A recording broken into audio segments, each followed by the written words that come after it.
Morning, everybody, or anybody. I'll do another video. I know it's weird. I've done one of them 4 days. But, yeah, when you're up this early, what are you going to do? We,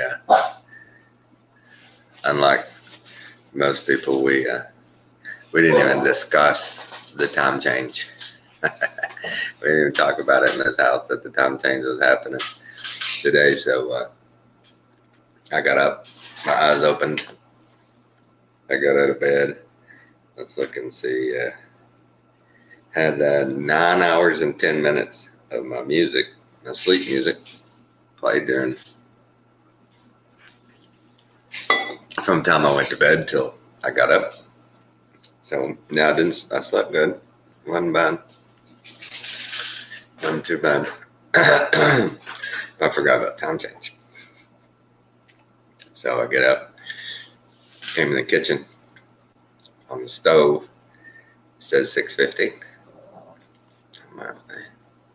Nice. Start making some coffee. Open up the computer. 5:51. I'm looking around. Y'all would have laughed if anybody'd seen me. I'm sitting here by myself going, that one, and this, and it hit me. Oh shoot! Time shift. Time shift. Why do we do the time shift? That's a good question, right? And they said their explanation for it, I think, is about one of the dumbest things I've ever heard in my life. And I'm not going to sit here. I'm not going to sit here and say I know it in detail, but I know it in general. I don't know why, at this point, that we can't, our scientist or whoever you want to say is doing it, say, hey guys, we know a lot more about this whole time thing and and the sky clock thing. And this thing works perfect if we go to 10 months, 28 days per month, type of deal. The way the sky clock actually works. It would be cool, but what do you do? What do you do? That would be crazy. Think about that. Science come out and go, all right, guys, as of tomorrow, here's your new calendar. Yeah, 2 months are gone. You people had birthdays in those months. Sorry, we'll fit you in somewhere. Oh, those holidays that were in those months that you got off vacation? Sorry. No more. Oh no, sometimes I think goofy shit. There ain't nothing else to do.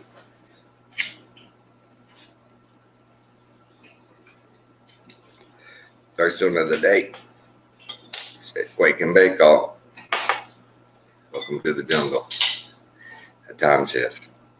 Doing that kind of stuff.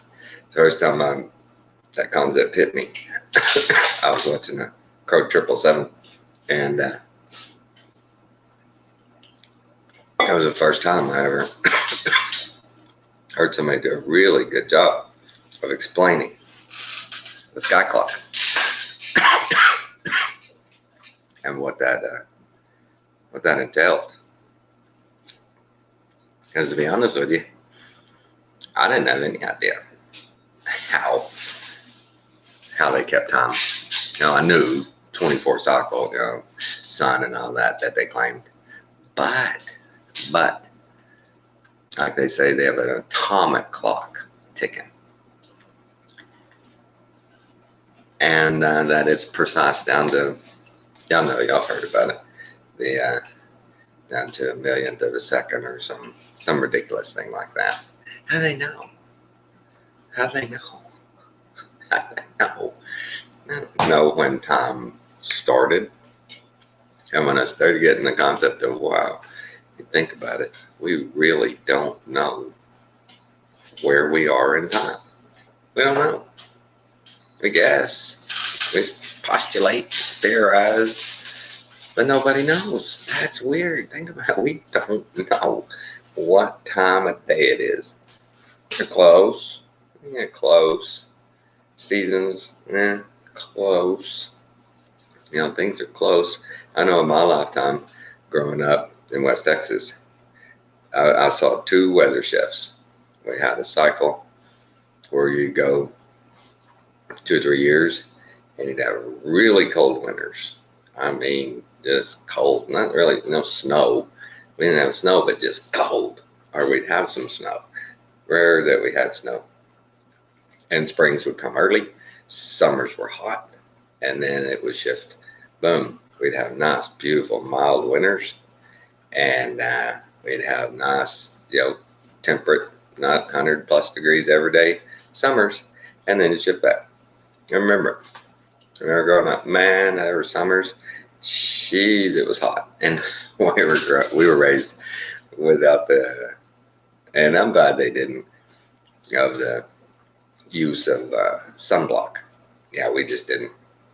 Came from the generation where they took baby oil and put iodine in it and shake it up and sunbathe in baby oil. Yeah, most of y'all don't remember those days. How do I know that? Because my mother did it. My mother would do it. We, we'd always sunburn, get that first burn over, just get it over with, peel your skin off, and then, the rest of summer you're good, man. We used to, if we hadn't been blonde headed, I know a lot of people would have thought me and my brother were Mexicans. We get so dark in the summer. Oh man, once it got warm, I rarely wore anything but a pair of blue jean shorts, cut off shorts. We didn't have air conditioning till I was probably about 10 years old when we put air conditioning in that first house we lived in. So, we shucked them pretty quick. I'm one of those generations of kids that my brother and I have a couple of cousins that have burn marks across their butts from wall furnaces in the winter.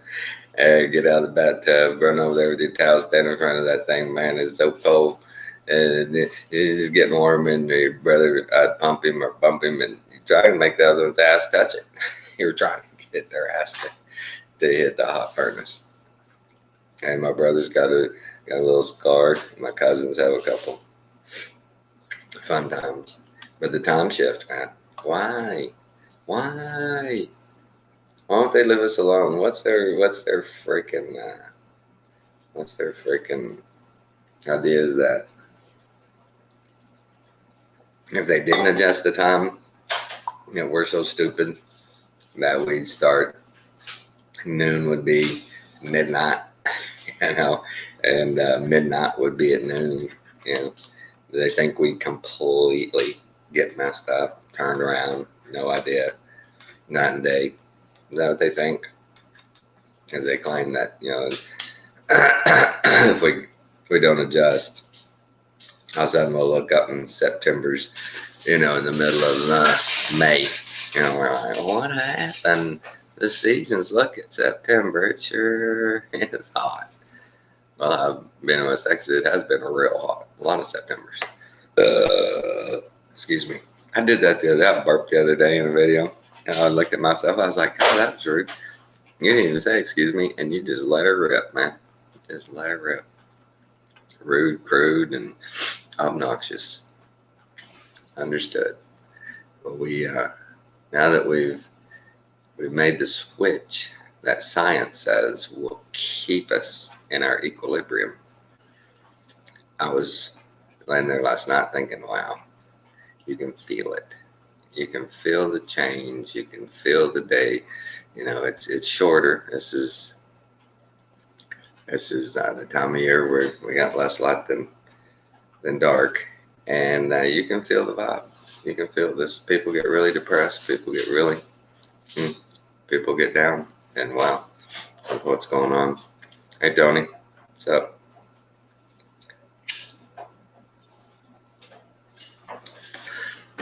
So during this time shift, remember your friends that don't have Christ. Remember those people that this time of year is hard on them, man.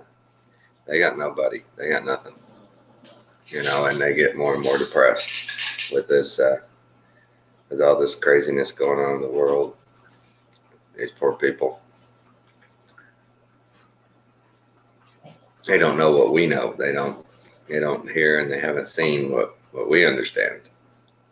And so try and spread cheer. I don't believe in the whole economic brand that is Christmas, but the sentiment of love and and caring and the Savior of the world and spreading peace and joy. Let's do it. We need to do that every day anyway, not just because we anticipate it's a season that we're told we're supposed to have reverence for. Hey, Alan, you're awake. Yeah, did you remember the time shift? I didn't. I got up and I thought it was, walked in the kitchen, I thought it was 6:15. It was 5:15. And I was like, well, shoot, crap. I missed that. But no, I was just sitting here bored and I thought, geez, no reason not to go on and talk stupid, for a few minutes, see what's going on. Put the dogs out. Everything's good. Everything is good. But we, golly, my eyes watery this morning. Well, like every morning. Geez, why I say that. But, yeah, next week I've got a, where did it go? Did I already use that?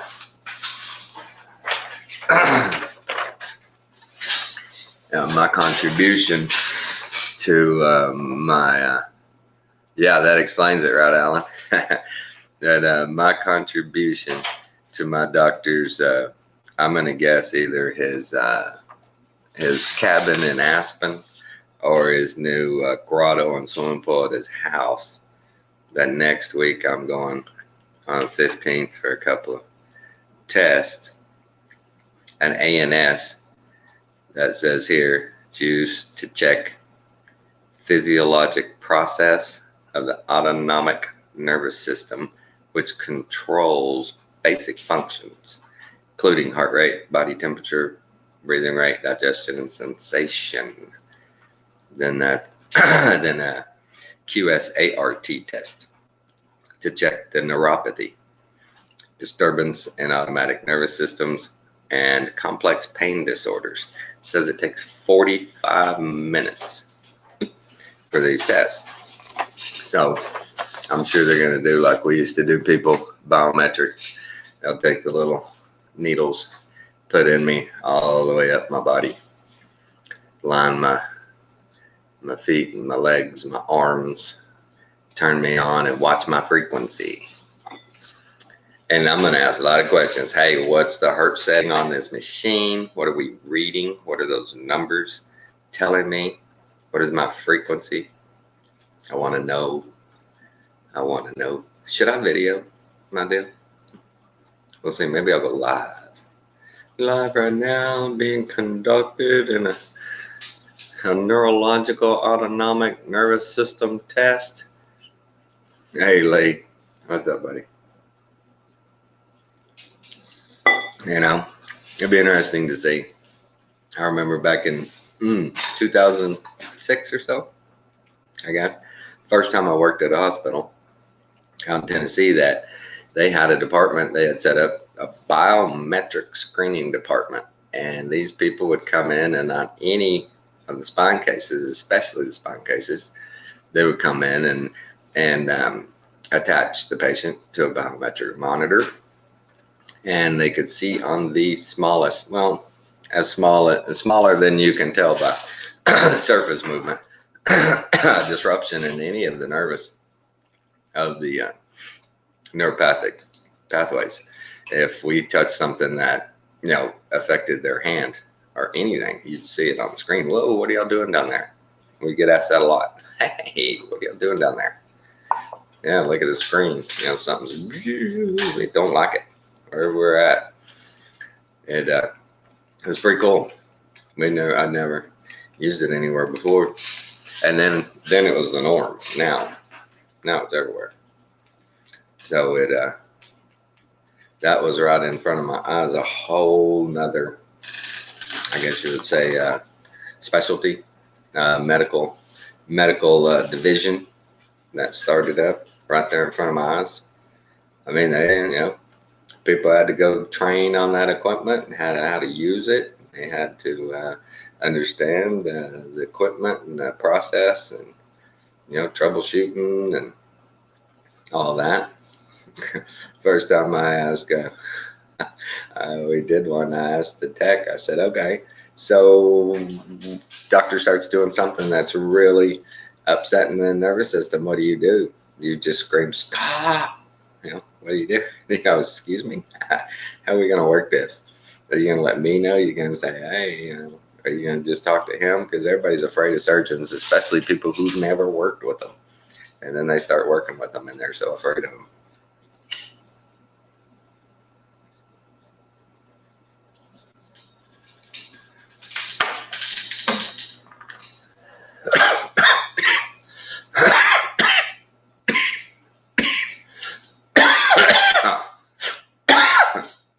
Nice, real nice. I put the link in there, guys. Anybody wants to come on?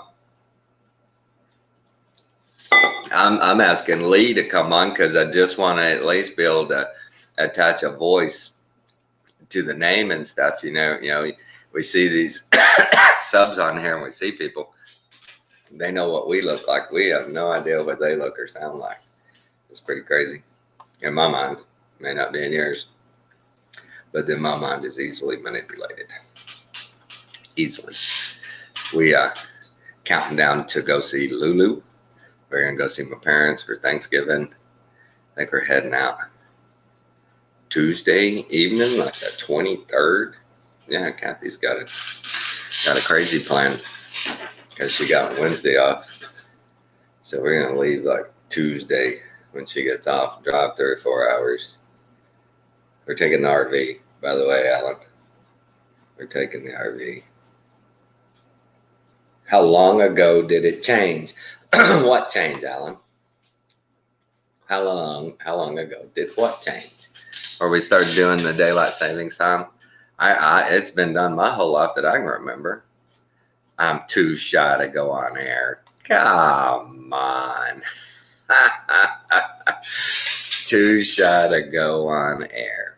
Well, like Alan had told Randy the other day when they were working on him understanding and using, being able to come on live. He says, "Hey, Randy, when this is over, we can sit here and talk, not live on the air.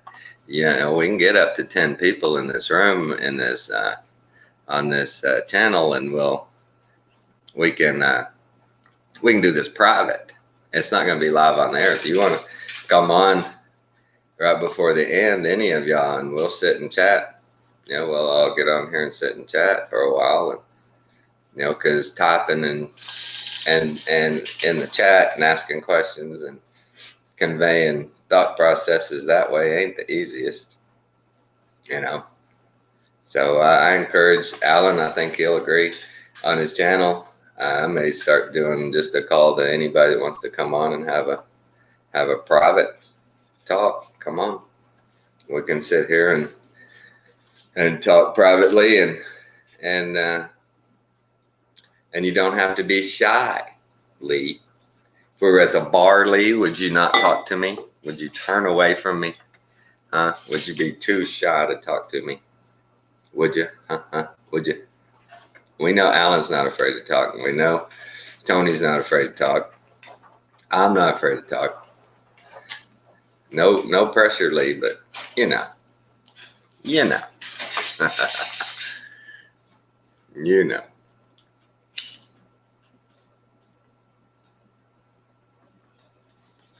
I am, oh gosh, I better check it. I'm glad I did what I did. Check this out, guys.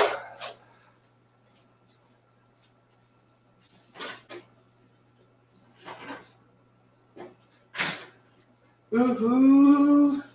Looky here, Alan, a fresh baked loaf of bread, baby. Check that out. Yeah. Tommy got some cooking skills. You got some cooking skills. Kathy will love that. I can hear her now. I smell the bread.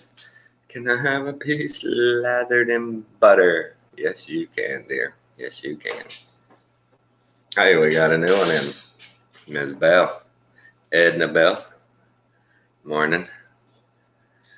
I did see a program yesterday about how they prepare the world everywhere, just like a motherboard for 2030.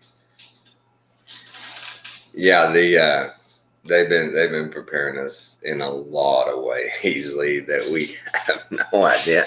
I just wonder if we'll ever really know it all. Until the very end, then we will.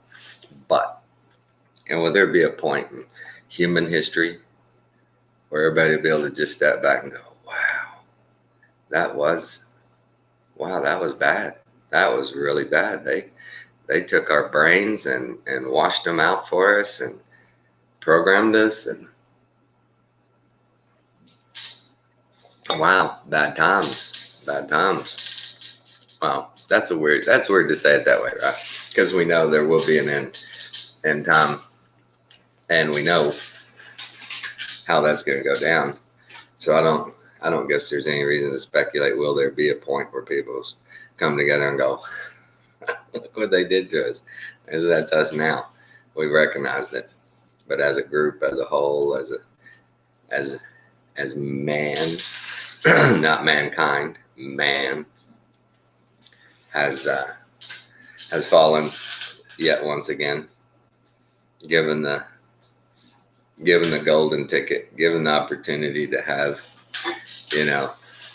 peace, love, longevity, health, and we chose to follow men instead of God's word. We chose to follow the guy who says, hey, I made something here that'll change your life. Okay. All right. I'm more interested in that now than nature and God and living pure and holy. We're good with that. We can do without that. Let those other people do that. We got plenty of people doing that. A lot of nuts over there. Look at that huge church. All those righteous people. We got plenty of people doing it. Does anybody ever think that when you drive by, especially one of those mega churches?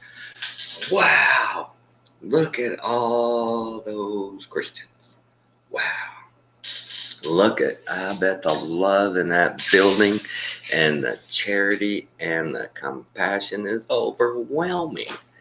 I bet the Holy Spirit dwells there 24/7. What do y'all think?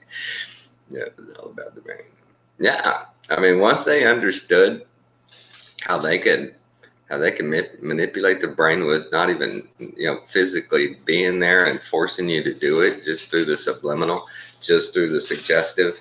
Wow, they took off with it, man. They took off with it.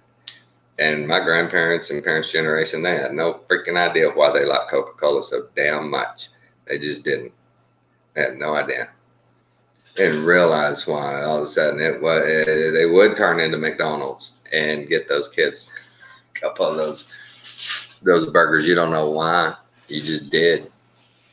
You knew at home you could make a way better hamburger than McDonald's was, but you still, you pull in.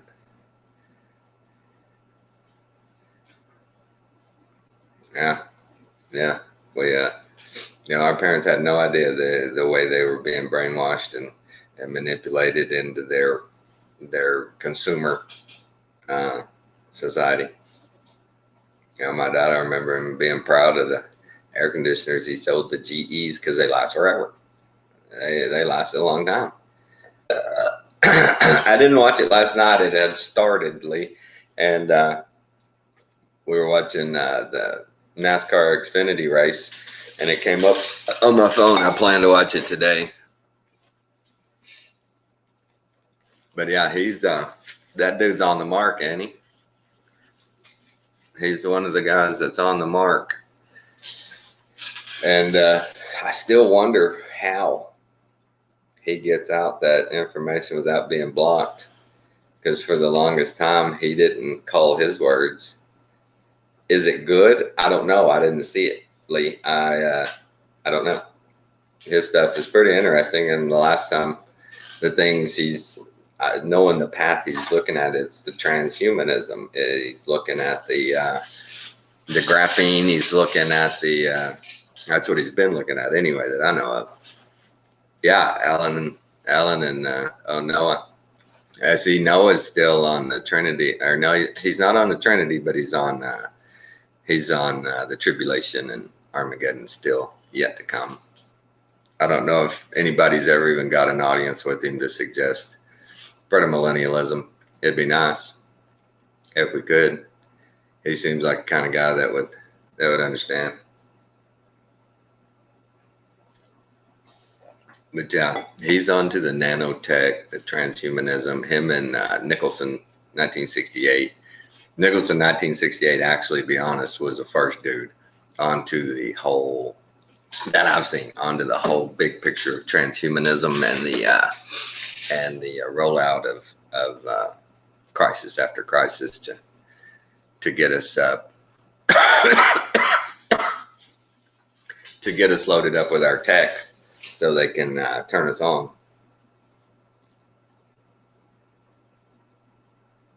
Oh, okay. You're telling me that it is good. Okay. Yeah, I saw that it was pretty well when it started. When I first looked at it, I guess it was like 30 minutes in. You know, first 15 minutes of his are just a little presentation. He runs a little video. I can't believe there's 6 people in here at 5:50 Central Time in Southeast Texas. Man, it's foggy and cool out this morning here. It's 1968. Late. 1969. That's okay. Yeah. Old Nicholson, man. That dude, he was on it. He found all those documents and things way earlier and was showing people, look, in their own words, man, here's what they're doing. These are their programs. These are their research projects. This is what they're doing. Yeah, if y'all have never looked up the story of the guy who started Hulu, I think I've talked about it before, how starting in the late 70s, early 80s, he started getting patents for mind control devices. And once he had all 12 of them patented, he quit his job and started Hulu. It's kind of weird. And he offered it for free. I watched, what was the name of that show? Watched a movie last night. What was it? Let me look on my history. And he's not one of my favorite actors, but he's one of those guys that's been tapped. You know, he's been chosen. Oh, Alec Baldwin's in it. And that was called Shortcut to Happiness. And the premise was he was an author and he sold his soul to the devil to be a great writer.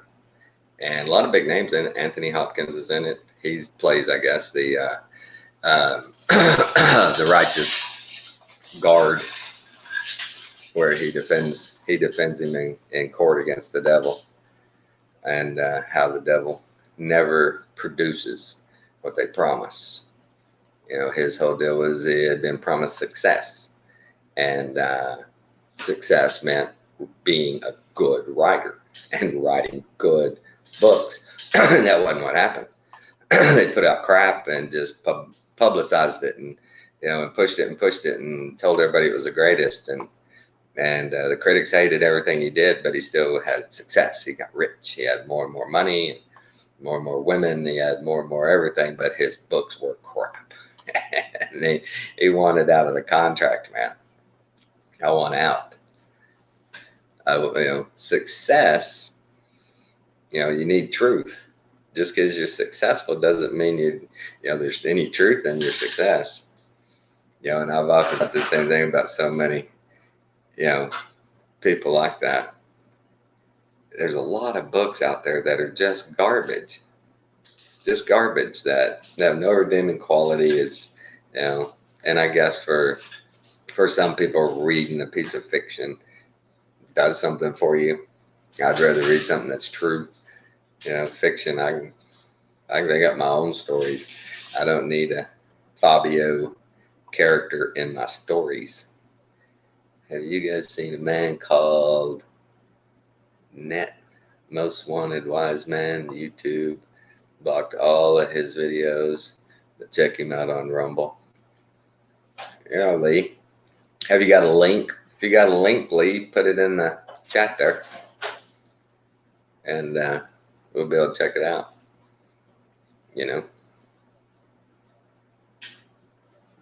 But it's just, wow. We get to that point where they've taken and they've denatured our food. They've denatured our healthcare. They've denatured our music. Our art, our our societies.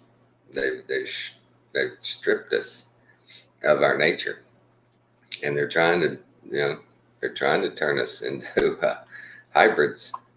They want hybrids. And another movie I watched the other day, that Out of Time, the guy makes a good, a true statement about the elites and about the devil. Hey, and for a few to be immortal, a lot of people have to die. If the ones who control everything want to live forever, that's the way it goes. And they have no problem with that. They never have. They never have. We are disposable. Look at abortion. We are disposable. It's like, the stories, I never saw any evidence of it, but in my life, I always heard that, like the car manufacturers, that they would manufacture so many cars they couldn't sell them all, and they had them on lots, and they'd give them a year or two. The upper administration would get their pick of vehicles and stuff free of charge, but the rest they'd crush them. They'd just destroy them.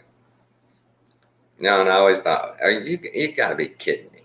You can't sit there and manufacture vehicles, set them on a lot, and then when there's just not enough people to buy all the crap you manufacture, you destroy it. Wow.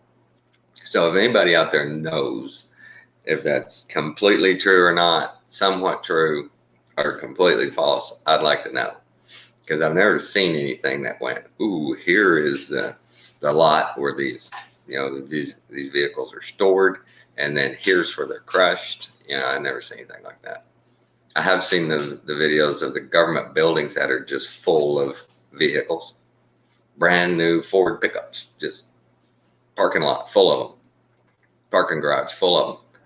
What are you gonna do with these? Well, if one breaks down, we'll come get one of these. And they don't fix the ones they have. If one breaks, go get another one out of the garage. It's crazy that they just have these contracts, and we're gonna buy 5,000 trucks from y'all. This department is gonna buy them. This department's gonna buy 6,000. This department's gonna buy 20. This department's gonna buy 100.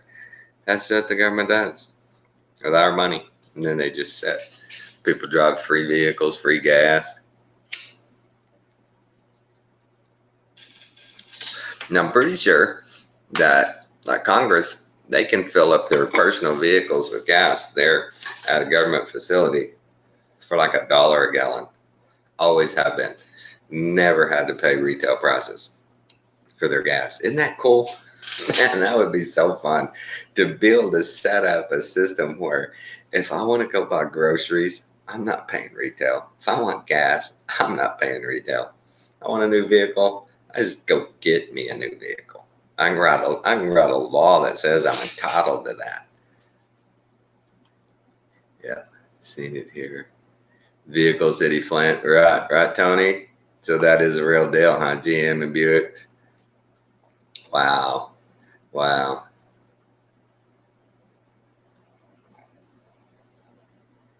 Okay. Okay, Lee, I'll check that out. But yeah, I don't understand that. I can't fathom that we've allowed these people to, under our consent, go and carve themselves out just the most outrageous things, and we accept it, right? That's what I never understood, is how when people found out that Congress had set themselves up a slush fund to pay settlements for sexual, allegations, that, what a minute, wait, all of you know about this? Every one of you know this exists, and you're welcome to use it if needed. And you don't say nothing. You're like, okay, sure. May happen to me one day. Be nice to have if I need it. Yeah, sure, I'll take it. I don't need it right now, but if I do need it, be nice to have. Yeah, and they document who used it, how much they paid out, and nobody cares. Nobody cares. You see one person in public that has sexually harassed somebody, and they'll get skewered. They'll get canceled, unless they're on the left. But you know what I'm talking about. But you know for sure documented cases of sexual harassment and settlements with your elected officials, and you do nothing. 465 of them up there, and nobody does anything. Wow. Pretty scary. America. Look what you become, America. Yeah. What does Alan always say? We're run by the mafia, man. And prove him wrong. Prove him wrong. Yeah, we certainly are a passive bunch, aren't we?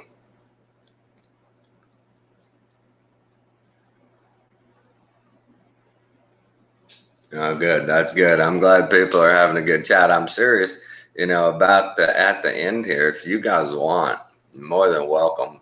The link is there. Click on it. We'll just sit here in private and talk anytime y'all want. All you gotta do is click on the link. I'll see you there, sitting there, and we'll load you up when I end the broadcast.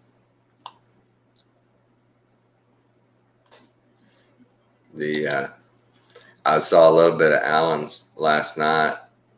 Some guy, Matt, was it Matt?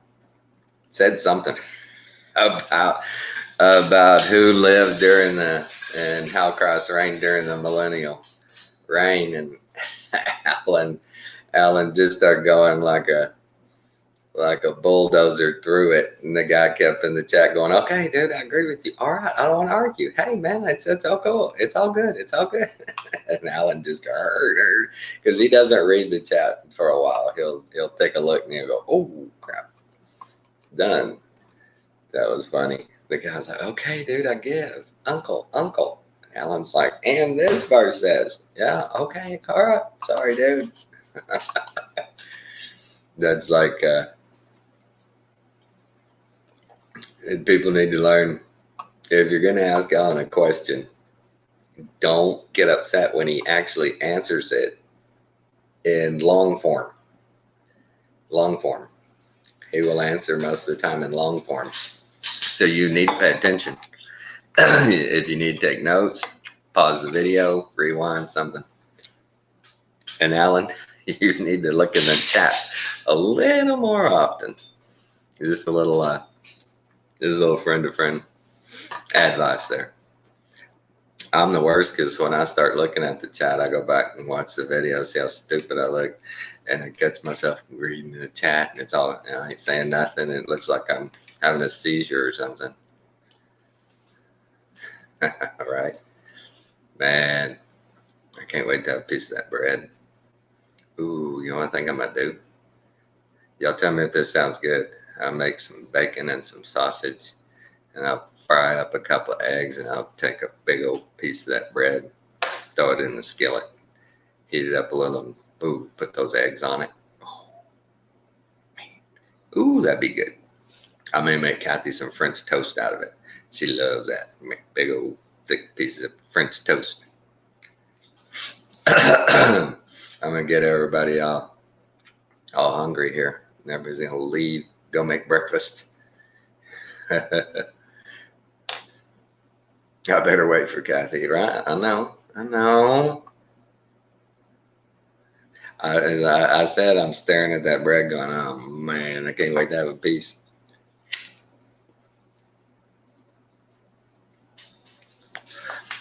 So, that all being said, I've done this each time a little bit. So I am going to share some more of this.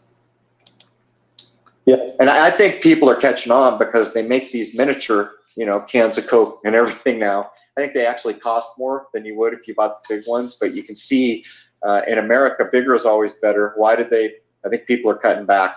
Yes, and they saw the writing on the wall because they started to make things like Aquafina and Dasani water, the big Coke and Pepsi companies. So they and even though sometimes I see articles that they just took tap water and put it in there.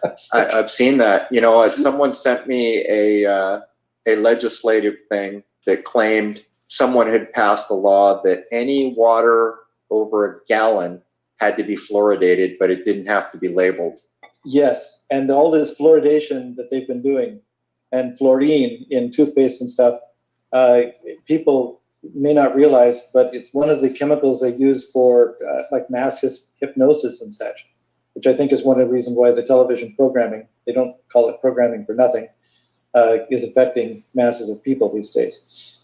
So getting back to the transmutation of new water, the new water has two additional characteristics.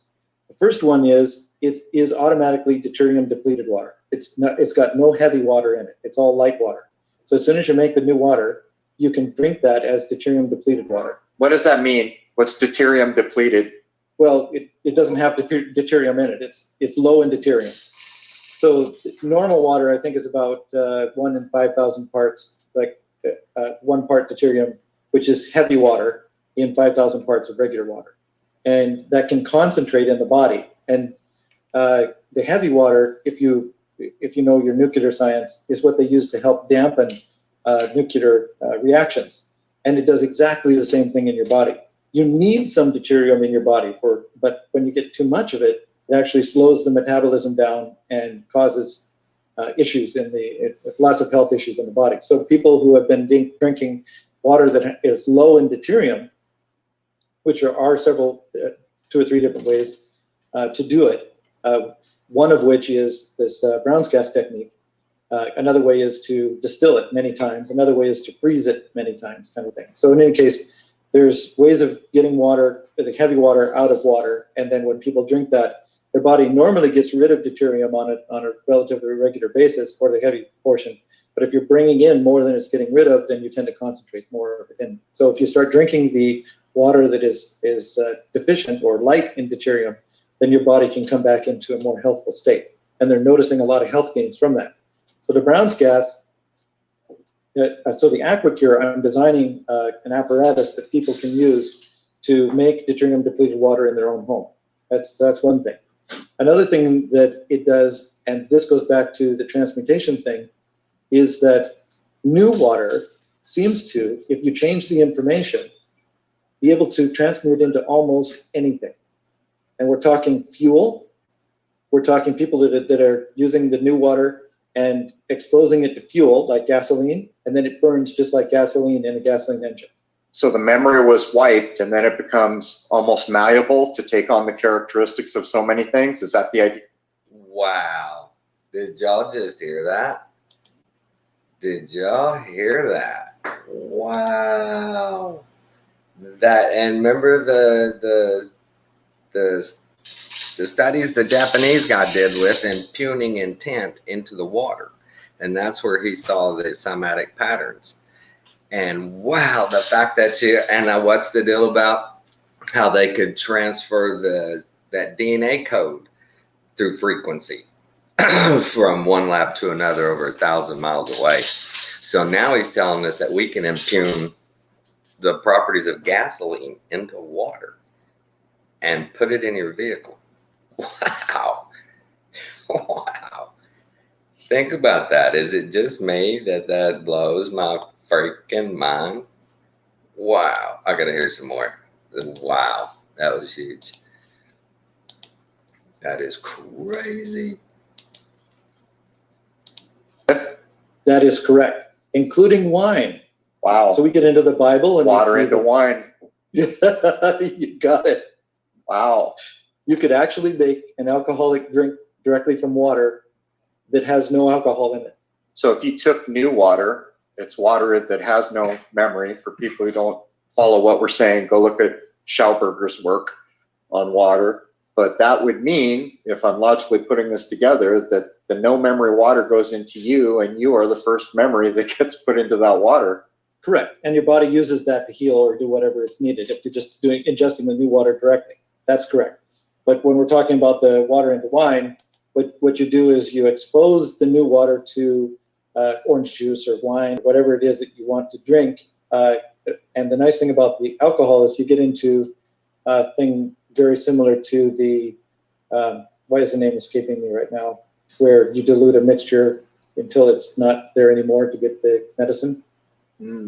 It'll pop into my head a little bit longer. But anyway, if you just expose it so that it becomes imprinted with that, then it takes on the characteristics of that.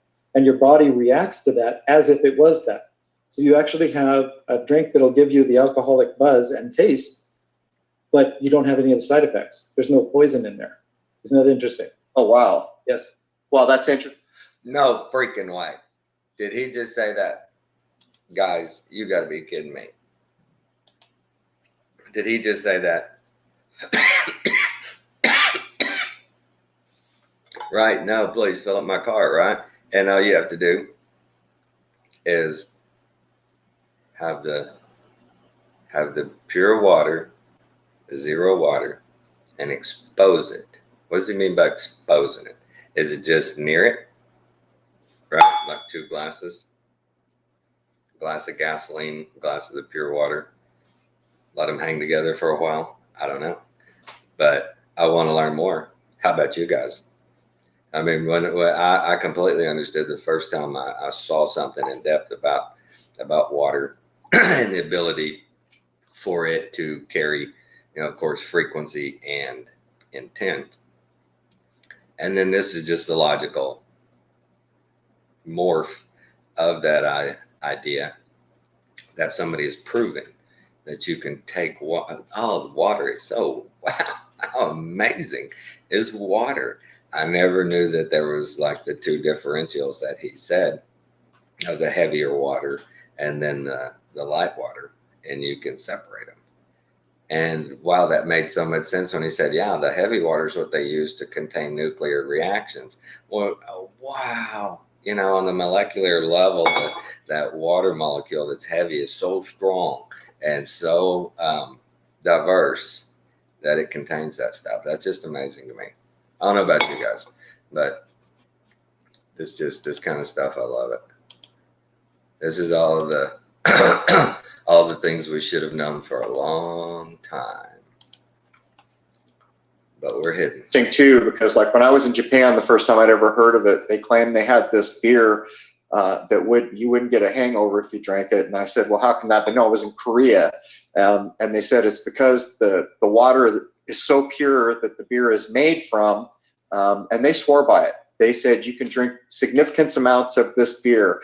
And the thing you got to know that I found interesting about this is in Korea, a lot of people who have the Oriental or Asian gene, you'll notice if they drink alcohol, they get like a raccoon mask, a red raccoon mask from ingesting the alcohol. It's something about an enzyme or something that doesn't process the alcohol the same way in those types of people. But they get these huge pitchers of beer. I went out. When I was a roadie, and we were doing a show, a World of Dinosaurs show, and there was this couple, neither of them very big, and they had this enormous pitcher of beer, and they drank it. And I asked the guys who'd taken me out, how can that be? I said, if I drank half that pitcher, I'd be wasted. I wouldn't be able to walk. And he said, well, they water it down. And that's how I discovered that there's literally a bottled beer that they claim you can drink and be hangover free. And I just found it interesting because they were literally pouring half of a pitcher of beer and then watering it down all the way to drink it. So I think there's something to exactly what you're pointing to. Yes, and then they get, yeah, that's right. The other thing that can happen is we've been discovering is it can make medicines. So you can have a medicine that from the water. So you imprint the water with whatever it is that you want to make a medicine from, and then that medicine will have that effect that water will have the effect in your body, the same as if the medicine was ingested directly. Well, will it take on the characteristics of, say you have something like For me, when I hear him say stuff like that, it's basically just impugning that frequency of whatever he's claiming the medicine is. It's just a frequency, and where that'll be targeted, and that is so cool. That is amazing. the sugar? So that doesn't occur in nature, right? Sugar does, but then all this other stuff that's supposedly not good for us is done to the sugar. Could it take on those characteristics, or is that what's left out? Is it only replicating what nature allows, is what I'm getting at? Good question. I don't know how to answer it completely, but the name popped into my head, homeopathic. Homeopathic medicine, where they take something, infuse it in the water, and then shake it, and then half it and shake it again, and keep adding water and halving until there's virtually none of the original, like hemlock or something, in the water, but the water still has the characteristics. If you ingest it, it gives you the same medicinal effect as if you had done the hemlock itself, but without the poison, so it doesn't kill you. So almost like saying the body's been removed, but like either the soul or the spirit was left behind in the memory of the water, kind of thing. It could be, that could be almost exactly perhaps what's happening. Yes. And we are energy beings, so we read that energy. I saw a study quite a long time ago, and I wish I could get a copy of it. I can just relate it to you and go from there, having to do with the memory of water. They had these three groups of cattle. Again, going back to my farming days and agriculture college and things like that. They had these three groups of cattle.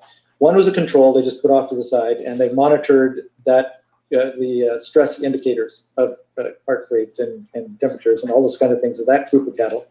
They took another group of cattle and put them through a slaughterhouse and measured the stress involved in that. They took the blood from the slaughterhouse, and it was the water that washed the slaughterhouse that had the blood in it, and they cleaned all the blood out, so it was just pure water. There was nothing else in the water. And they fed that to the third group of cattle. And the third group of cattle got all the stress indicators that the cattle that were going through the slaughterhouse had, even though they didn't go through the slaughterhouse. The memory of whatever that was in the water was transmitted into the bodies of those cattle. Wow. Yeah, I've long wanted to do an episode on Schauberger. I'm guessing you've looked at Schauberger's work. I have, yes. Are you an expert on Schauberger's work? Can we do an episode with you on Schauberger's work? I'm always looking for someone who's like really up to snuff on Schauberger. I mean, I'm familiar with it, but I couldn't carry that load through a 2-hour episode. I mean, I know some things about it, but I've wanted to cover Schauberger for a long time. You and I are probably on the similar knowledge there. I'm familiar enough about it to be in a conversation, and I accept a lot of the things that happen, like the studies and experiments that he did were astonishing. Again, we're getting back to nature. Like he was dealing with natural forces that were endemic to our reality. It is astonishing. And even just some of the observations, like he had me at hello when I forget the first thing I ever read by Schauberger, but it was something about he'd made the observation, people go out and you look at a stream and you don't even understand there's 27, something like, I don't know if the number's right, 27 types of water. It's mind-boggling, because we go out and look at a stream and say, hey, that stream's got water in it. Schauberger did something else. He's like, nope, that's this kind of water, or water with these observable features, or however it's put. As a matter of fact, I'm going to have to go read Schauberger again. Now you got me going. Yes. Yul Brown, I think, calculated there was 36 kinds of water when he was doing his thing. And his vortexes and the things that he saw with natural vortexes in water and nature. And then, of course, you could talk about Tesla and all the vortex experiments and conclusions that he came to. The things that are out there, there's a lot more unknown than there is known, even though science thinks they know it all these days. And unique too. I mean, just take the once you stop to try to apply a little, there's no lie in nature logic, you could put together in your mind, here's a stream that comes through a conifer forest. So whatever kind of water, you're going to try to identify that if there was 36 kinds, and I do accept that there are many, many different kinds of water. That one's unique because it came through this unique conifer forest. This other one that comes through an oak forest by proxy, or how many times have you seen where they're showing the Amazon? There's a clear Amazon and it comes into the leaf tannin stained one. It's almost black coming in. And so you begin to realize that in the same way individuals are absolutely unique, so is every water source in this world. As a matter of fact, when I was in my 20s, the first thing that got me one of the first things that got me on the path that I ended up going was there was this, I want to say it was Afghanistan, but I don't remember. It might have been because I was reading about apples too, where apples started. I think it might have been Afghanistan. But there was a village where the people were living well over 100 and they attributed it to the water. And then it went on to talk about some things like Schauberger, where they said it's very important that the water comes out of the ground in a zigzag pattern that energizes it somehow, but that was not peculiar to the one tribe of long-lived people, and they related it to like 3 or 4 other places in the world where they were absolutely convinced it was down to the water, and like officialdom was going in to try to get their water. Yes. In fact, that reminds me when I was trying to be a prospector, I did not too badly, but I got this idea, and I talked about it with a couple of older prospectors, that streams can make gold. Like there's placer streams that they can pan out all the placer, and then a year or two later, the crevices have more gold in them. And there's no mother lode. Like they go upstream and try to find a mother lode. They reach a point where there's no gold, and they never find the mother lode. But there's certain minerals that the water goes over in a certain order, and it seems to make gold. And the streams just every year they make this gold. So it just comes back to that same thing again, where we're talking about the water and transmutation. I never even thought about until you just said that why you would call it a mother lode, but that almost gets me thinking. You know, there's out in deserts, like I think it's in Mexico, they have these perfectly round holes where in the middle of a desert there's water and there's fish. And some people have tried to say that there have been times when the water level got so low or the fish got predated that there were no fish left, and then they come back 10 years later and there's minnows back in there again. And, you know, of course, science is going to say, well, clearly there's underground connecting, you know, they're coming, you know, but it all, the ideas that we're expressing here all relates to the alchemical idea of transmutation. In other words, if there were truly 4 philosophical elements, and that's where you started, that just because of the rules of how this place works, everything would eventually get here from those 4 elements. Yes, and that reminds me of where they've made DNA, they've transmitted DNA over the information for DNA over not radio waves, the wires. Like it'd have to be telephone cables or whatever. Just they took the electromagnetic frequencies from one particular jug that had DNA in it. They transmitted it via sound waves, over the, I'm going to say telephone, for lack of a better word, to another remote area, hundreds of miles away, that had RNA, bits of the proteins in it, but it wasn't assembled. And then when the speakers vibrated this thing, they assembled into the same DNA that was in the original, the proteins assembled into the same DNA that was in the original sample. Wow. That's an experiment somebody can go online and look for. It's there. It goes to show you, man, you know all the things we're talking about, and then you go back and think about some disparate thing like Mary Shelley's Frankenstein. It's almost like the system that's grown up around us took Frankenstein to heart as their favorite thing ever in the whole world, where if you actually put that into a real world experience, how many of us would be willing to go dig up a corpse, put it all, the idea I'm getting, very few of us would be willing to do that. And yet the overwhelming sweeping authority in so much of science is more than willing to do that and more. A bridge so too far. It goes to show you, man, you got to be careful what you decide to mess with. Yes, yes. Reminds me of Jurassic Park. We've covered that. Dinosaurs don't exist as described, and ignore your cereal box. Okay, I was just talking about the movie. Yeah. Just because something can be done doesn't necessarily mean it should be done. Exactly. And that tale, even though it's based on complete fiction, is telling the story in a different way of Frankenstein. Like, should people, if a thing was extinguished from this world, should they be going in and, acting like they can just replace it? But you see, when you start to understand something of nature, it almost becomes that every single thing you can interact with is unique on a level that's the only way you can describe it. There's nothing else exactly like it for this reason, because it's growing in that dirt, because and people are the same way. Even if you took the sky clock as 12 stations and there's 3 decans, it tells you there's going to be a hell of a lot of difference from one person's reality to the next. And then you add in all the other just complete complexity, and truly everything, almost every single thing you can look at is just unique in this world, and yet subject to the rules of the same system. Absolutely. Yeah. And it all works together. It's all intertwined. No piece can be without any other piece. I'll tell you what, man, I'm excited to get the machine set up. I'm going to watch the videos today, and I'm hoping that I can expose my mom and allow her to try it, and it will help with the dementia. Dementia is a hell of a thing, and I can't tell you the number of emails I get. It's so prevalent. When I was young, it was rare to see people losing their marbles because of old age. It happened, but nowhere near at the level it's happening now. And the sad thing is some of the drugs, some of the pharmaceuticals actually kind of sort of help. They do make it better. And that tells you that they know way more about this than they're letting on, right? Agreed. To be able to make some chemical that's going to actually allow a person to think clearly or kind of clearly for a period of time just shows they know way more than they're letting on here. Well, this goes back to another thing when you're talking about nature and pharmaceuticals and such.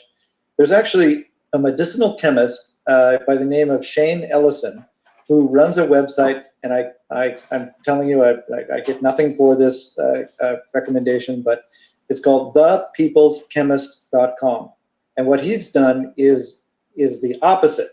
Okay, so to describe that, modern medicine is really good at diagnosing things and at mitigating symptoms, but they deliberately do not cure disease. Anything that will cure a disease is suppressed and taken away. So Shane worked in that industry, making drugs and stuff, and had a soul, I guess. He got out of it and used the knowledge that he had gained, because what would happen is they would go back into pharmaceuticals, natural pharmaceutical, and find something that worked, like, let's say, willow bark, and they would distill out some particular portion, which was the active ingredient. But of course, whenever you're doing these kind of drugs, you end up with all these side effects, because when you take aspirin, or the acetylphenil, how you pronounce it, from the willow bark, you don't get all the other micro things that prevent the side effects. So the drug companies are doing something to mitigate pain, but then you have all these other side effects, leaky gut and what have you, as an example. So what he decided to do was to go back and make the very best natural pharmaceuticals that he could, which of course can't be patented, which is why the pharmaceutical companies don't do it, and has created a line of supplements that are just fantastic. Wow, give us the contact info again. That's another link we should try to put into comments, George. Yes. It's called thepeopleschemist.com. Is he on YouTube as well, or has he been booted out of there by now? All the best ones have, and what ones remain, I'm astonished. Like, there's an odd one here and there. I imagine he does have some videos on his website, but I don't imagine he's on many platforms like YouTube or Facebook or anything.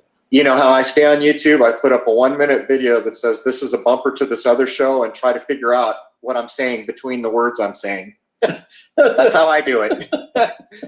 It's ridiculous. Well, yeah. You owe something to a following that is conglomerated over time. There were times, you could ask Jason, when I was just like, screw this, I'm out, I'm not doing this. But you do realize that all those people, they matter and you owe something to them. So you try to keep it workable as long as you can. Well, the way I see it is we owe something to humanity. Right. Everyone does their share the best way we know how. And anybody else is just being a parasite. And yes, parasites are needed as well. But the people that actually get things done are just doing the best they can with their lives to help themselves and others. You can't help somebody else until you've helped yourself, certainly. But once you're in a position to help others, it's incumbent upon yourself to do that, in my opinion. I'm guessing during the course of the tale that you told us on where you came, losing a wife, having the technology, I could use the word serendipity, but I don't think that it's truly descriptive of what's gone on, that people in a position like you, your life path, it opens up a spiritual side that is bulletproof, doesn't it? I mean, there is no doubt, but you can't share it with anyone around you. You can't communicate it to someone else, but within your person, and I'm referring to myself, there is a truth there that is unassailable. And some people might call it serendipity. I can't even find the words to try to describe how you come to know, but it's this intangible thing that probably would have happened if you'd listened to your parents and done everything right. You probably would have got there quicker. But the search and the true intent to try to help others, this thing happens, and it's, I don't know, it's almost like wearing a bulletproof vest at times. It's absolutely true. And it doesn't matter if it kills me. Right. I live by these principles, period. I believe these to be truths that are endemic in me to a soul level. And I can't not do them because it would contradict my own personhood to do so. This is an important, I wish there was a way to better describe what we're kind of dancing around here, because it matters right now. That stupid Dumbledore quote that I've been harping on at the end of one of the Harry Potter movies, which is a pre-echo of everything we're going through. He says, soon you'll have to make a choice to do what is right or what is easy. And what I'm trying to talk about with George here, I'm guessing what George is trying, is that very thing. Because what is easy is what most people want to do, but what is right is so essential as to be undescribable. You got it. It's it's like grief. I never knew what grief was until it happened, and then I understood. And as far as I know, nobody who hasn't gone through that kind of grief can understand. It's just indescribable. And I agree that this thing that you're talking about, where this something you have to do because you're alive, again, it's indescribable. You can't not do the right thing because you just can't. No, you can't. It's everything you do puts a cause and effect into the world. People like to call it karma, which is okay. I like cause and effect better because it's descriptive and it makes you think. If I do this, then these other things get set in motion. If I logically work that out, it tells me that really using the word serendipity is not possible. It's actually one of the 7 Hermetic principles that I accept as the laws of nature, or at least part of the laws of nature. And what's happened to us is the wrong thing has been done for so long that many of us don't even know what the right thing is for. We've never seen it. And so this echoing world of negative, of, devil may care, who gives a damn, I'm alive, that person could go jump off a cliff. This all enveloping kind of wrong. This is our crossroads. And so doing what's right, I'll tell you another thing. When we went to the break, everybody, first of all, George Wiseman donated one of the machines for me to evaluate to try to get out to people. Secondarily, he turned around and did the same thing for Jason and Rose, which is how I know him and I, we see eye to eye. That's, if you got well, I'm not even going to go down that road. The point is what's more important, pinging a cash register or actually changing a life for the better? That's the whole thing here. Yes, I'm trying my best to make sure that the people that can help other people, I help them the best I can. I want to help as many people as possible. So the more I can help the people who are helping, the better I think I can accomplish that goal. Each of us is unique, and yet we are so inherently tied to one another. And that is part of the trap of being okay with watching someone else get just beat to hell, just glad somewhere in your person that it's not happening to you or someone that you love directly. That is the root of the evil right there, because you no longer recognize that if it can happen to that person, eventually that's probably going to happen to me, or certainly someone I love. And that has been fostered through, oh, we're invading Iraq. You can be a proud American. Look what we are. We're so tough. We can go trample these people at will. And you get up your patriotic. You never stop to think about what you're being openly shown, which is paving a new road to darkness. Well, I guess most people have to face that now, because the only roads we have currently are darkness, with very few exceptions if they're system roads. But what else do we want to get in here before we run out of our second hour, George? Oh my. Okay, well, I wanted to make a good thing about the Eagle, a good comment about the eagle-research.life website, which I built and set aside just for the AquaCure AC50 and all the accoutrements of it. And you can read about me, see my old ranch house and the outhouse I talked about. All right. Wow, guys. Wow. I'm seeing all this for the first time, just like y'all. I hadn't watched it all the way through. I've been watching it on here a little bit at a time, but I believe when I go, I think before I go, I'm going to order one of those and have it sent to my parents' house and get my brother to split it with me and explain what's going on and have him make sure that they use it every day. And let's see what happens. Let's see what happens. No reason not to. No reason not to. Well, everybody's getting up around here, guys. Here come all the dogs and mama. So thanks for tuning in. Same thing as always, discernment, good vibrations, good intent. Love you guys. Take care.